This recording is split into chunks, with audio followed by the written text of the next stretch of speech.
Tonight's discussion is with the nominees for the G.P. Putnam Sons Sue Grafton Memorial Award. Our moderator tonight is Marcie Rendon, and our bookseller is Raven Bookstore in Lawrence, Kansas. You can learn more about the Edgar Awards by following us on social media using the Edgar's 2023 hashtag or by visiting the websites mysterywriters.org or edgarawards.com. The Edgar Awards will be live streamed on our YouTube channel on April 27th. Throughout tonight's chat, I will be posting links to our panelists' books in the chat. Please submit questions in the question and answer box throughout the discussion, and we will get to them toward the end of the hour. And now it's my pleasure to introduce our moderator, Marcie Rendon. Marcie Rendon is White Earth Ojibwe. Listed in Oprah's 2020 list of 31 Native American authors to read, Rendon also received Minnesota's 2020 McKnight Distinguished Artist Award. Sinister Graves, the third Cash Black Bear novel, adult, is a finalist for the Minnesota Book Award. Girl Gone Missing and Murder on the Red River both received prestigious recognition. Powwow Summer, her children's nonfiction, was published by Minnesota Historical Press. Stitches of Tradition, a children's book, will be published by Heart Drum in 2024. Marcie. Thank you. Bonjour. Good evening, everyone. Thank you to everyone who made this happen, and welcome to our authors. I am going to start by reading your bios, and they're not in alphabetical order. I arranged them in an order that made sense to me. I don't know how that happened or what sense it made, but so we have Claire Kells. Claire Kells is an author, a physician, and an avid open water swimmer. She's rather obsessed with the great outdoors, even though she's scared to walk in the woods at night. Aside from wilderness adventures, her favorite things to write about are twisty plots, flawed characters, and romantic tension. She lives in Virginia with her family, and her novel that's been nominated is An Unforgiving Place. Next, we have Louisa. Is it Louisa? Louisa Luna. She got a very short bio here. Louisa Luna is the author of the novels Two Girls Down, Brave New Girl, Crooked, and Serious as a Heart Attack. She was born and raised in the city of San Francisco and lives in Brooklyn with her husband and daughter. And her novel that she was nominated for is Hideout. Big. And Emilya Naymark was born in a country that no longer exists, escaped with her parents, lived in Italy for a bit, and ended up in New York, which promptly became a love and a muse. She is the author of the novels Hidden Place and Behind the Lie.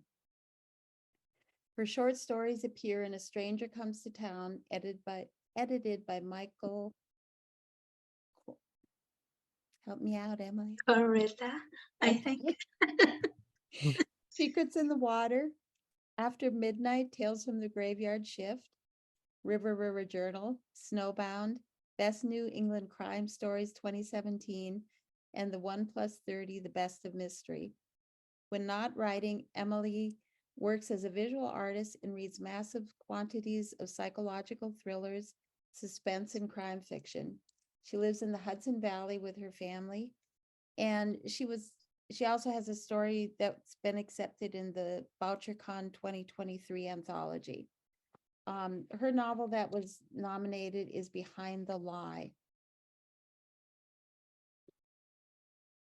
And then we have Stephen Spotswood. Stephen is an award-winning playwright, journalist, and theater educator. He makes his home in Washington, D.C. with his wife, who's the young adult author Jessica Spotswood, their cat, and an ever-growing collection of books. And he was nominated for Secrets Typed in Blood. And then Mark de Castrique is a native of Western North Carolina. Mark sets most of his mysteries in Asheville and the surrounding Appalachian Mountains. In addition to his Sam Blackman and Barry Clayton series, Mark has written the political thrillers, The 13th Target, and The Singularity Race, and two young adult mysteries, a thriller, A Conspiracy of Genes, set in a children's hospital, and a historical locked room murder mystery, Death on a Southern Breeze, set on a train traveling from Charlotte to Charlestown in the summer of 1860. Mark also has written the play A Dying Business, two short stories, two of a kind, available for the Kindle, and the sci-fi thriller Double Cross of Time, set in 2030. Woo! When today's breaking scientific discoveries yield surprising and dangerous consequences. And the novel that was nominated by him is called Secret Lives. Secret Lives. Yeah, that's a lot to say here. Is there anything that any of you want to add to your bios that I said earlier, maybe you like won the lottery, or, or taking a trip to Antarctica that you'd want to add to it. If not, I'm going to start with the questions, and I'll ask that you answer them in the way that I called on you initially here. So the Sue Grafton Award honors Sue Grafton, and she had the Kinsey Malone character in the Alphabet series. And so part of, I think, this award is about character.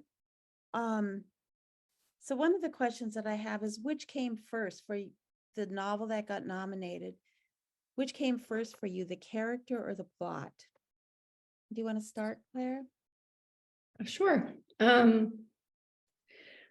I think honestly, it probably came from the two main characters. So for me, it was always about these two characters and their interaction. They kind of have a unique little dynamic. And so there's Harland is the female investigator, and then Hux is her kind of park ranger partner.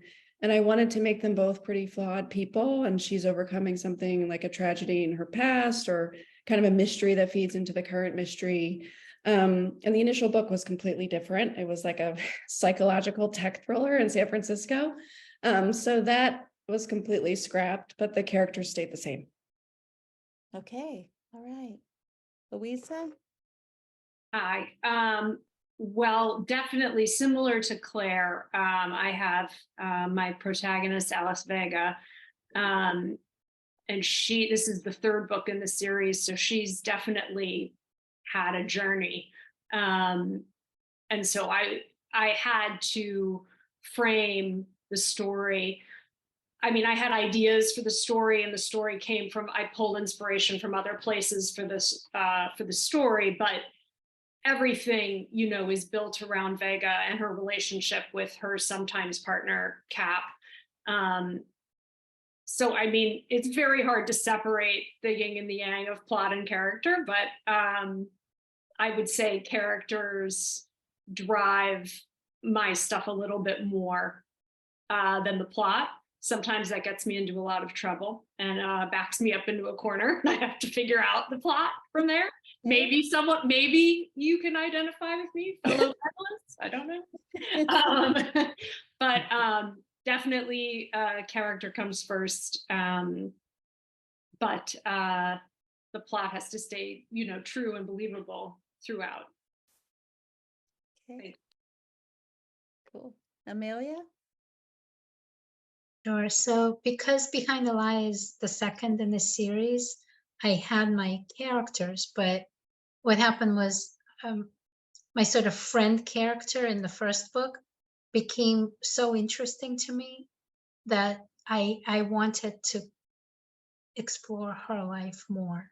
And so the second book basically became, who is this woman that became my main character's best friend in book one? And I realized that, she had a very dark history, and that was a lot of fun. And that along with that, I did have a plot that kind of was rolling around. And I was wondering, is there a way for me to have this character have that plot? And it turned out that, yeah, it was possible. So I was very pleased that it turned out. Stephen? My Secret Stipend in Blood is also it's the third in a series, and the series began with character first. Like I came up with my narrator Willow Jean Parker before I ever thought of the plot. It's since it's such a voice-driven story, it's a very like hard-boiled American hard-boiled voice. As for Secret Stipend Blood, a lot of the plot was inspired by the introduction of the client in the case, Holly Quick, who has a very, very specific personality.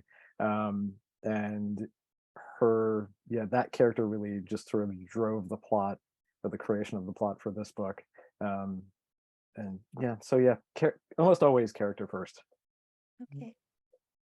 Well, for me, it was definitely character first, and it came from a chance encounter. I had been at a book event in Poison Pen Bookstore in Scottsdale and was flying back, sat on the plane beside a young woman, and we got to talking. And I said, the plane was going back to Charlotte. I said, "Do you live in Charlotte?" She said, "No, I'm changing planes in Charlotte to go to Washington, D.C. I'm going to visit my great aunt. She's 85 years old, and she lives in the house she was born in." Which I thought, well, that's interesting. I know, Stephen, you know Washington, D.C. There's not that many people that actually live in the house that they were born in that city. Yeah. So I said, "Will she live with other family members?" And the woman said, "No, she's the only family member there, but she rents out rooms to Secret Service agents and FBI agents. And we know there's always a gun in the house, so we don't worry about her." So I thought, thank you. So that gave me a kind of an outline of my character, Ethel Fiona Crestwater, who's 75. She's a lifetime FBI agent, has been renting rooms for 50 years, knows everybody in the Secret Service, everybody in the FBI headquarters. And so I had this character, and then as we've said, then you have to go in search of a plot that she grows out of. And for me, writing her, my physical image of her was, what if Ruth Bader Ginsburg had been an FBI agent? That's the kind of personality I wanted her to have. All right. So this kind of leads into the next question, which is like, what are the flaws and strengths of your main character? Claire? So a lot of my book takes place on pretty rough terrain. It's set in Alaska. And so my main character has some physical, she's basically recovered from a series of different injuries, and her partner is super capable. So she's basically constantly engaged in this physical battle, trying to keep up with him, but also trying to hide the fact that she's hurting or that she has these weaknesses she doesn't want to admit to. So I think that's kind of both her strength and weakness. She's really tough and she's willing to grit it out, but at the same time, she has a hard time admitting what her limitations are. And so I'd say that's the case for her. Okay. Louisa?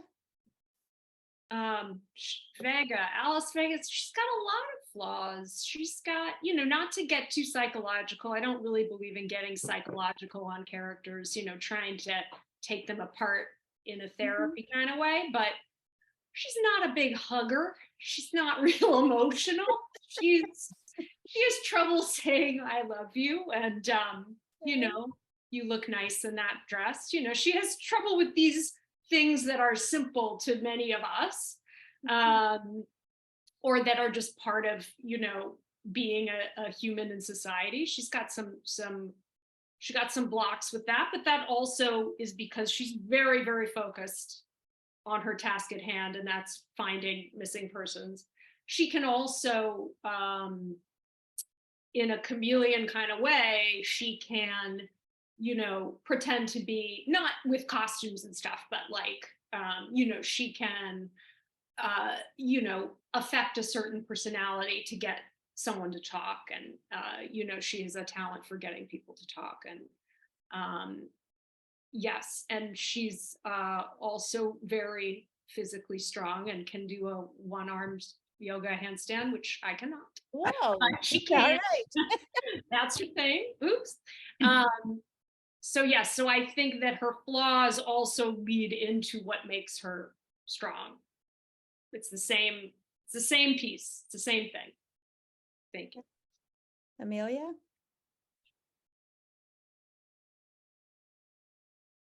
So, so my main character is a private detective who used to be an undercover cop for the NYPD. And I would say that her gigantic glaring flaw is that she idealizes everybody she likes. So if she's in love with someone, they can do no wrong. If it's family, they can do no wrong. If it's her best friend, they can do no wrong. And of course, it wouldn't be a good book if everybody she idealizes did no wrong. Oh, okay, yeah. So everybody around her actually is a real human being and does a lot of wrong stuff, and it trips her up. It's a difficulty for her. When it's not a personal relationship, she's actually a very good detective, and she has the tenacity of a terrier, where she'll just go after whatever she needs to go after until it's done. So that would be the strength, I would say. Okay. Stephen?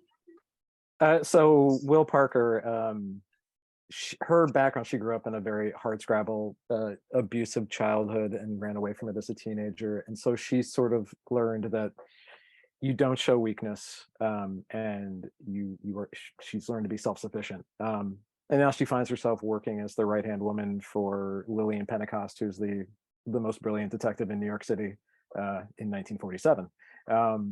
But Lillian has multiple sclerosis.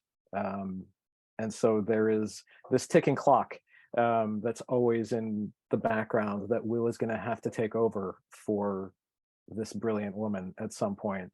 And so there's this immense amount of pressure on her to do this. And because she has learned not to show weakness, she is constantly taking chances she doesn't need to. And if she is having problems, she keeps it to herself.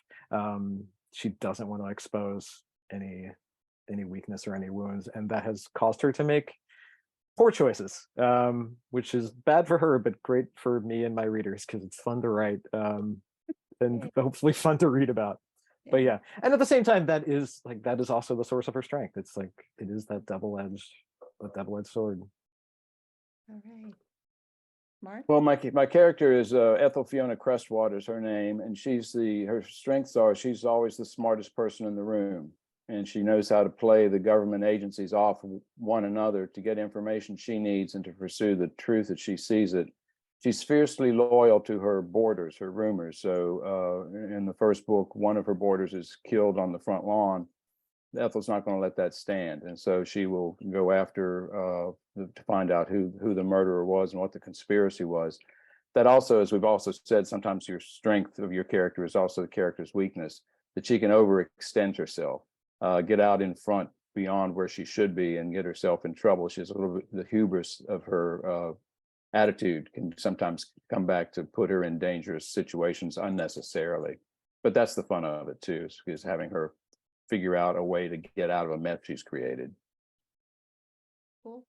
I mean, listening to you all describe these characters, it's like I start to get a picture in my mind of what they must look like. And it may not be what you have in mind, but it, like as a reader, it creates an image already.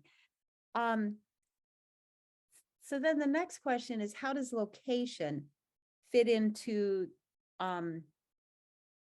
your mind, like either prior to writing, or how does location add to the story, detract from the story? Claire? I think I tend to just gravitate towards stories that are set outdoors. I think it's probably, you kind of learn over time what you're better at. My debut novel was several years before this series, and it was set mostly in Colorado, like in the Rockies. It was about a plane crash. And so for this series, I just found myself really gravitating towards areas that were kind of undiscovered in national parks. So each book is set in a different national park. And for this one, I went to Alaska, but I didn't pick like the popular parks in Alaska. I picked a really remote area because I think it feeds into the mystery too. I mean, my main character used to be with the FBI, but now she's with ISB, which is the agency that's affiliated with the National Park Service. So it has to be off the grid for the story to really work in the way that it does. So I think that played a big role in it. And I love national parks. I really like getting, into the details, into the weeds on the topography and all of that. So I enjoy that. So I think it just all kind of works together for me that way. Okay. Louisa? So the 3 books in my series have all taken place in different places. The first one was in a small town in northeastern Pennsylvania, and the second one was in Southern California near the Mexico border. And then the third takes place mostly in a small town in Oregon. So usually I'm looking for I'm usually looking for a landscape or a location where I can set sort of a number of different set pieces. And so, I will kind of use the location to serve me in a way. I don't set out, with the location as character per se. So, I grew up in Northern California, but I've not lived in any of these places. I might have visited briefly, but I got a great compliment from a guy who read my first book and said, hey, and it's a fictional town, it's a fictional town, and the one in Oregon too is fictional.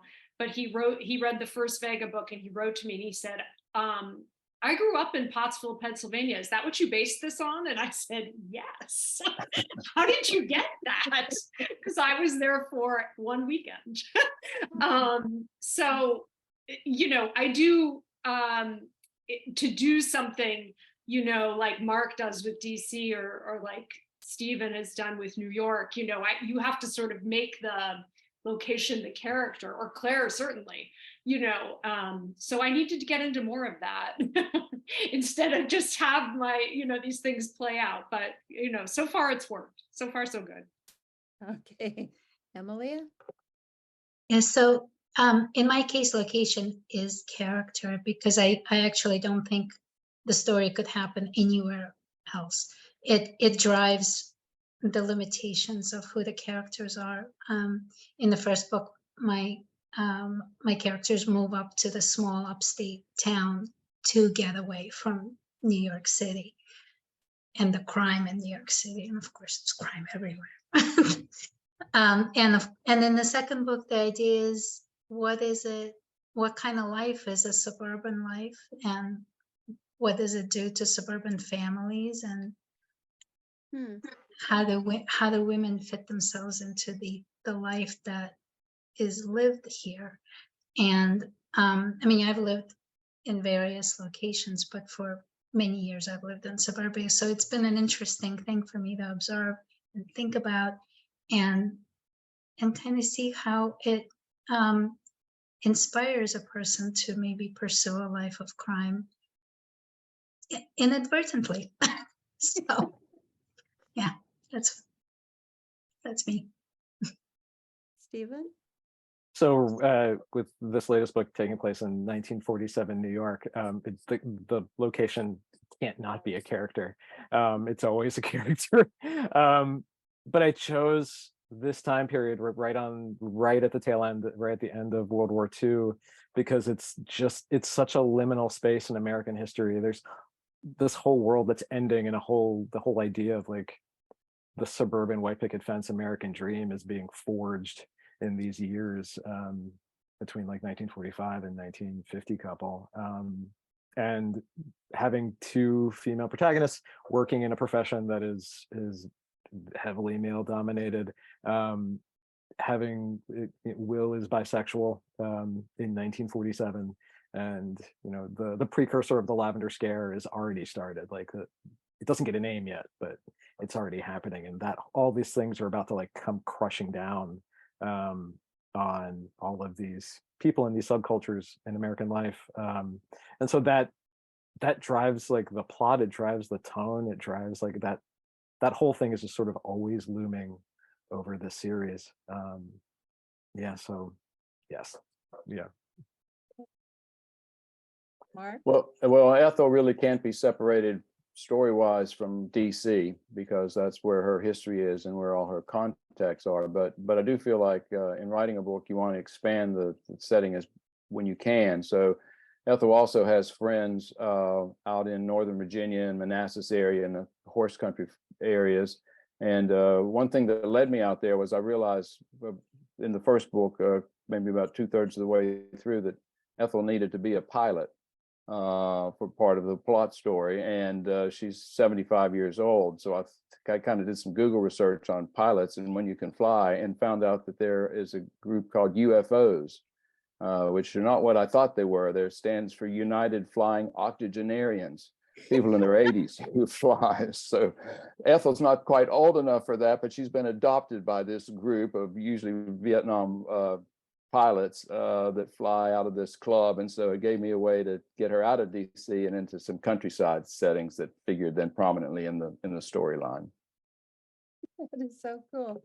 I mean, which leads directly into the next question is, what did you learn while you were writing this book? You know, like, people are always asking, what research did you do? How did you research, whatever, but what did you actually learn while you were working on this book? Claire? I mean, I think for me, I definitely get deep into like the maps and what can people actually do out there. There's no trails, there are no cars, but I learned a lot from, I mean, this is kind of bad to say, but reviewers telling me like, don't your characters sweat? And I'm just like, yeah, they should be sweating. So I think, or why is there a dog in this book? Like, dogs aren't allowed in national parks. So I think it's funny because readers are so discerning, and that's why I really want to be like specific in the details. And so I think that's been a learning process for me, like just learning about all the like little details of National Park Service and how these parks operate, and learning from people who are avid hikers and they know the park, they know the area, and I don't. I mean, I'm doing a lot of research through various other avenues. So I think I learned to be humble and also to adjust things as needed for future books. I mean, this was the second book in the series, and so I'm always learning with each book. That is all right. Good. Louisa? I have a funny relationship with research. I use it more as inspiration than actual sort of nuts and bolts kind of research for facts for the stories. And this has certainly caught up with me in many ways. But you know, I've again, I think I've done okay. For this book in particular, I had to sort of delve into the world a little bit of where, you know, because Vega sort of finds she sort of infiltrates a white nationalist cell, you know, that's kind of growing online. So I had to, you know, figure out what Reddit is. How do I get onto Reddit? How do I log into it? What do I say on it when I'm there? How do I, you know what I mean? Like, I mean, I'm like an alien from outer space trying to use these platforms, you know, that people much younger than me, you know, are doing. So, you know, I did that kind of research, and it is the better for it. But I've had readers write to me, and most of them are very nice. And one guy was super helpful and was just like, hey, for the model of gun that Vega uses, the safety is closer to the handle. And I was like, this is stuff thank you. I wouldn't know that. Okay. You know, so again, it's worked for me so far. We'll see with the next book how it goes. I might want to get a little more, you know, involved. But for me, if I research too much, I find that a little too constricting creatively. Like, I have to have a little bit of room, as long as I am selling it to the reader, you know.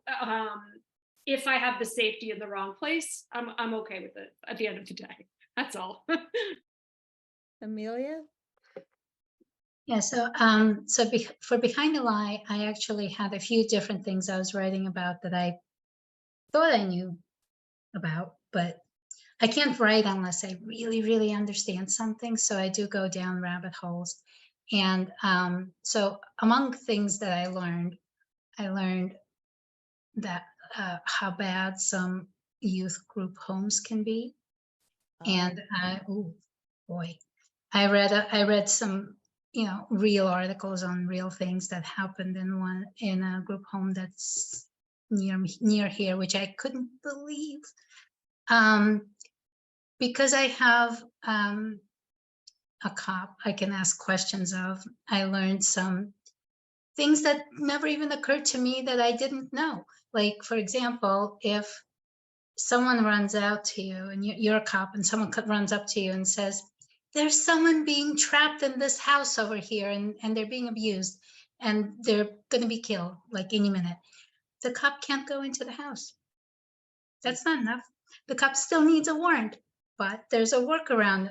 If the cop hears something happening in the house, then they can go in, because then that's probable cause. They're like vampires. They have to be invited or get a warrant, which, I was like, how would you know that unless you ask? That's one of the things I learned. And I went down some rabbit holes on longevity, because a big chunk of the book deals with experimentation on longevity, which is such an obsession with our society, going back to women obsessions. And I have family members who are scientists, so I was very lucky that they helped me, learn how things happen in labs. So, yeah, love it. Stephen? So the main plot of Secret Stepped in Blood is the client Holly Quick is she writes stories for pulp crime and mystery magazines. So I did just a deeper dive into the pulp magazines from the 1920s through the 1950s. There's a lot of going on eBay and buying a bunch of magazines, because very few of them are scanned online. And so I just read so many short stories, not all of them good, most of them not good. But also the true crime, there was a time there were more true crime magazines in that period than there were fiction. It's the idea that true crime is a new phenomenon, or that it all started with unsolved mysteries. No, we have been fascinated by crime and murder for ages, and people have been making a buck off of it for at least a century. But it was still a lot of fun. The ads, especially, I love the ads.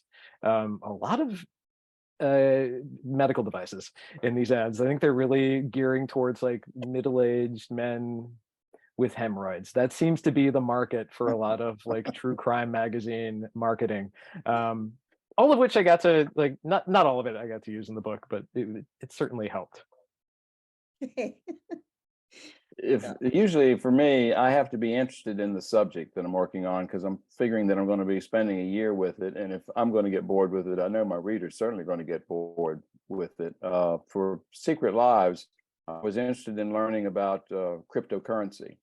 And that fit because Secret Service deals with counterfeiting and money fraud and everything. And the FBI also does. So I tried to read up on blockchain theory and how the cryptocurrency works. And what I got was, if you forget your passcode, you're out of luck, because you can't get your money. And so I actually then, for my research, I took a modest amount of money, a very small amount, and bought some Bitcoin just to go through the process of doing it. And I have to tell you that it went up 600%. So but it's also then crashed back down again. So it is a roller coaster ride, but it was kind of fun to be involved in doing what I wanted my characters to be able to do. So there's research of it being in the library, and there's research of actually taking on the activities that you want your characters to do. And that makes it fun as well as the part of the process. So you didn't become a pilot? No, I'm waiting till I'm 80. All right. So we're gonna sort of switch topics here. Claire, was there a time or event in your life where you almost gave up on your dream of writing? Where you said to yourself, I'm gonna go mow ditches or paint houses. Several, I'd say. And then what brought you back to writing? I started writing in medical school, and once I got into it, I was like, I really want to be, I love this so much. I want to have some success at it or reach some readership. And so I was really dogged for a while there. And then my first book came out around my intern year, which is kind of the worst year of medical training. And I only had one day off a week, and I was like trying to meet deadlines, and it was really tough. So I think after that, I took a break for a couple of years. And then I got back into it when I was on maternity leave with my first child, I think. And for me, I think I gave myself a little bit of grace at times, but I always came back to it because I just love writing so much. And each time I've come back to it, I've kind of just said, I'm not going to write to any trends. I'm not going to write what I think is going to be popular. It's going to be huge. I'm going to write what really speaks to me. And that's been true for all my books. So I think that's kind of been my process over the years. Thank you. Louisa? To answer your first question, do you ever feel, I'm paraphrasing now, do you ever feel like quitting or giving up? Yes, very often throughout. The thing that keeps me coming back, well, it's a couple of things. It's the outlet is very important, and I feel better when I write. I just feel better as a human. Also, it's kind of Hideout, for example, is the missing person that Vega finds is a character that my dad wrote a book about in the 80s that was never published. And so this is what we do in my family. We tend to tell stories and write them down, and we don't really know how to do anything else. So no matter what I do, a story is going to come out. It's going to come out in some way at some time. So I can pretend, or for a while, not do it for a living, which I didn't. I took a big break from publishing for about 14 years. But in my 20s, late 20s, early 30s, and then was able to get back into it and came back to it and find success with it. And so that was very lucky. But yes, I'm always going to write. Whether or not I'm always going to sell is another thing. It's not but that's not my that's not my chief worry. So there you go. Emilya? I feel so. I've always needed a creative outlet. For the first chunk of my life, it was visual art. Yeah. And at a certain point, once I decided that it was going to be writing, that's just what it is. Of course, there's times when you can't write, and like you're moving houses, selling one, buying another one. You give yourself a break, and you like kind of don't write unless you're Stephen King, but who writes 2 hours every day. I know, on his birthday, yes. But if you're not that, and you have to actually take care of things, you can give yourself a break every once in a while. As far as disappointments, for some reason, the disappointments themselves never set me back as much as other stuff going on in life, because I figure, what's the alternative? Not writing. And then what do I do with my life? It has to be in my life. That's just the answer. So in one way or one form or another, it's just going to be. Yeah. And when it's not, it'll be a sad day. So that's why. Stephen? Yeah, I don't think I think I've been writing in one form or another definitely since I graduated from college. My first job out of college was as a journalist for a small town newspaper, and then being a playwright. I've never stopped being a journalist. So I've been on deadline literally for 25 years. Like, there's never been a time I've not had a deadline looming. But as for novels, I wrote several years back. I wrote a young adult superhero novel. It was my wife's suggestion. It was a good suggestion. It was not a good novel. The second was a thriller which was okay. But I'm not a huge thriller fan. I don't know why I decided to go with supernatural thriller. And then that just sort of laid fallow for several years. And I was like, well, I'll probably not be a novelist. I'll just be a playwright. And I like playwriting and I like journalism. And then one day I just got on a kick reading some old, like mid-century mysteries. And at one point I was like, what if I tried to write one with my characters? And it was like Mark said, it was like finding the thing that you love, that you want to spend a year writing. And I was like, oh my God, mysteries have been my comfort food since I was 10.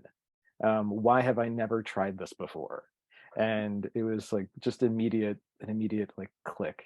And finding those characters that I want to spend, the next however many years writing. So yeah. Hopefully I will continue always being on deadline for as long as I can be. All right. Mark? Well, year after year, I would get discouraged when I never won the Nobel Prize for Literature. But I was able to overcome that and just enjoy writing for writing's sake, like my fellow panelists have said. My career has been in broadcasting and film production, which takes a team, a unit to creatively come up with the product. And I was also looking for some outlet that would be, I think Emilya mentioned this, that you could do as a creative outlet by yourself and not have to necessarily depend upon a team. As much fun as that is to work together collaboratively, there's also something I enjoy about just sitting down and trying to figure out this mystery before my detective can figure it out. So I've been very fortunate to feel like I enjoy writing for writing's sake. The fact that I'm published is amazing to me still. And it's just a happy blend of being able to have readers and also have this creative outlet for myself. So that's kind of my position. You guys are so interesting. My gosh, wow. So this next question is, what's your side gig? Other than writing, what do you do? Claire? Well, I have my real job, I guess. I mean, it's weird to say that. I work part-time as a physician. I've got my family, but I think my real passion is writing, and then my other passion is swimming. I love open water swimming. I think it kind of brought me into this world of nature, like when I'm swimming in the ocean or in a lake, I spent a lot of time in California, so swimming all the lakes out there. I mean, it just really feels like a way to connect with nature, and is also a little dangerous in a way that I don't get anywhere else. So I think that's a big side gig for me. Okay. Louisa? I have been a secretary, supposed to say administrative assistant. I'm good with secretary. It's not like grew up, but I've been a secretary for 25 years, as long as I've been writing. I've never been able to make my complete living off writing. I tried it for a little while when I was young. It didn't work out. It involved, I got into some debt. I maybe didn't pay the rent for a few months. It wasn't a good way to live. So the day job is helpful. I work with nice people. I don't have any emotional skin in the game. I work for a financial company in New York, and it's just fine. But yes, and it has enabled me to continue to write, and sometimes even get some writing done at work. My secret is safe with you all. Emilya? So I am in IT, but I started out as a visual artist, graphic artist, illustrator, which with the dawn of the internet age turned into computer graphics, turned into coding, turned into analytics, user experience. So now I do all of that, and I can't express how lucky I feel that I was kind of part of this like crazy time, because I got to experience it in New York City during the bubble, the internet bubble. Like my first job when I first started it, they were like, do you know anything about websites? And I was like, yes. And then that weekend I bought like HTML for Dummies. And I came in and I'm like, and then I'm like, I hope they don't ask me to actually code the website, you know? And they're like, no, we just want to know that like you know what it is. I'm like, oh yeah, okay. I read the book. I know what it is. You know, I mean, it was literally at a time when to upload a website, we had like an AOL connection. And this was like a company in New York City. And there would be like a guy who would come in and like connect the AOL modem and like, you know, and like a half an hour later, the files would slowly upload to this like website. So it's the fact that I have been part of just that part of the modern history is pretty impressive, you know, to me. And might make it into a book one of these days, because it's just very interesting. Stephen? So my day jobs are still journalism. Like I've been a medical journalist for 20 years this year. And then also teaching playwriting. But those are also, they're also like writing based things. So like one of the few things I do where I can totally disconnect from writing is I train in jujitsu. I wrote a play about a woman who takes up MMA, and this was like 8 years ago. And we partnered with a gym in just outside of DC, and he offered everybody free classes. Everybody working with the show, we got to take classes for months, and it just stuck for me. I started with Muay Thai and then transferred to Jiu-Jitsu, and it's just like a place. It's like the one really physical thing in my life that I can do, and it's also a place where I can't think about the book. I can't think about whatever I'm writing, because if I do, like I'm gonna get hurt. Yeah. So it's been a real godsend, and it's also why Will Parker ends up knowing a lot of self-defense stuff and jujitsu in these books. I always try and throw in some of that just for me. Okay. Well, as I mentioned, my career has been in film and broadcasting. I worked for 4 years in DC and was at the time young, and Watergate was going on, and I wound up getting to direct coverage from the White House the night Nixon resigned. So that was sort of an interesting part of history to be a part of. I do a lot of work now with the Children's Hospital in Charlotte, telling stories of kids with severe illnesses and injuries and the treatment they receive, and the parents want people to understand the resilience of their children, which is really grounding for me. If you've worked with a family and their child's come out of remission for leukemia, or I've sat with a family and then gone in and shot the heart transplant on their child, it really grounds you in what's important in life, what the priorities are. So I'm thankful for that aspect of what I can do. And then it lets me kind of step away from that to get into the fiction world, where you can make things end the way you want them to end. There's a certain power there that puts meaning to your stories, truth in your stories, that unfortunately we don't necessarily always find in real life. I think sometimes our readers think we're just sitting there like, like when we're not sleeping, so it's good to hear this side of who you are.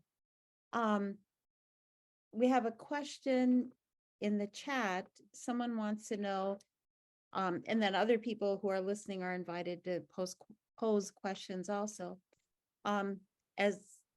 What is your advice to young writers? We can go in the same order if you want. Young writers, I think for me as a young person, I mean, I know it's said so much, but I just read a lot. I think that really inspired writing for me. And then, it's also fun. Keep it fun. I think for writing is a hard gig, I think. And so if you really love it and you keep it fun and you do it for yourself, that can just help you to grow as a writer over time. Louisa? I think my advice for young writers and younger writers would be, and maybe people who have not necessarily in age young, but people who have not written a lot before. I think my advice would be, just focus on, just get it down, just get something down. Don't worry about what anyone's going to say. Don't worry about grammar or spelling or anything. Just get it down. Worry about cleaning it up later, or don't. Just try to see what happens. Give yourself the space to just sort of see what happens, and don't edit as you go, and just allow yourself that freedom. This is, of course, a very, easier said than done. But if you can, just say, okay, for 10 minutes, for 1 hour, like, I'm just writing on this piece of paper, and I don't care who sees it or if no one sees it. It's just, I'm going to see what happens. So I think that freedom, allowing yourself that freedom is important to start with. Emilya? Have a side gig. Have a side gig. But also read, and if you can find writing groups or create a writing group around you, or take an occasional class, all of that will improve not just your ability to write, but the enjoyment of the experience, I think, as well. And did I skip you previously? Who, me? Yeah, you. No? Okay. All right. Stephen? I would like to co-sign what Louisa said about just vomiting out the first draft. Like I tell my students that all the time. You can't see the shape of a thing until you have the whole thing, even if it's a messy thing. But I think the other piece of advice would be, don't give yourself an artificial time frame for success. Don't say, oh, I'm going to be published by the time I'm 25. Oh, I'm going to be published by the time I'm 30, or I'm going to be because I had that idea in college. I was like, oh yeah, by 25, I will have my first book published. And I think when that didn't happen, that is one of the reasons I didn't write novels until I was in my late 30s, because I was like, well, I can't do it now. Yeah, you're going to get enough people imposing enough time frames and deadlines, and enough people telling you what you can and can't do. Don't do that to yourself artificially. Just let yourself write and let it happen, and it'll happen in the time that it takes. I would agree with everything that's been said, especially maybe when Claire talked about reading. Read the masters and look at it from story structure standpoint. I think that's important to give yourself that framework to write to, and then just be persistent. And as a friend of mine who's a novelist told me, well, his advice to me for writing was BIC, which stood for butt in chair. You just have to sit down and go through it, as you all have said, and get something on paper that you can rewrite, because that's where it all happens. So I'm an author also, and one of the things that I tell, especially young aspiring native authors, is that they have to submit, whether it's submitting to a local newspaper, a journalism article, or, they write a poem, they got to submit it someplace. But I think so many younger writers are afraid of rejection, and you just got to keep submitting. I think once you've done what these other authors have said in terms of getting it out there, fine tuning it, then you got to start submitting and risk that rejection. Do we have any other questions from the listeners?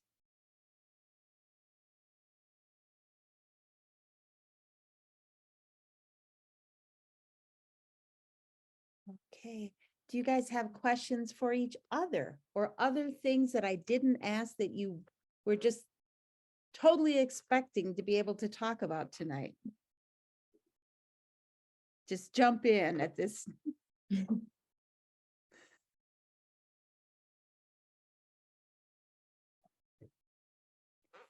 No? I have just general praise for the other panelists because I've read all the books and I really loved them all. And I love all of your various villains, and I won't say anything else because I don't want to give any spoilers to people who haven't read your books yet. But I really liked them. I really enjoyed reading all of them. I can't wait. I hope to see you all at the ceremony, and I can't wait to meet you all. All right, great, great. Anybody else? Last chance before we wrap it up for the evening.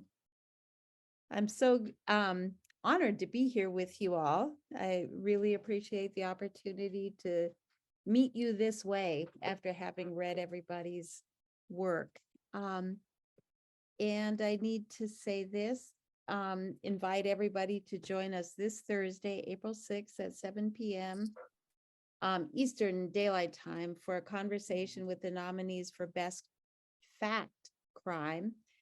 And there's the website, and then you can learn more about the Edgar Awards by following us on social media using the Edgar's 2023 hashtag, or by visiting the website mysterywriters.org and edgarawards.com. So thank you all for joining us this evening. Great to hear your ideas and your work. And Thank you, Marcie. I think Yeah. these questions were great. Yeah, thank you, Yeah, thanks so Marcie. much. Thank Thank you. It was great. And I enjoyed hearing everybody's answers. That was Yes. really informative. Yeah, likewise. Yeah, as Yep. well. Yeah.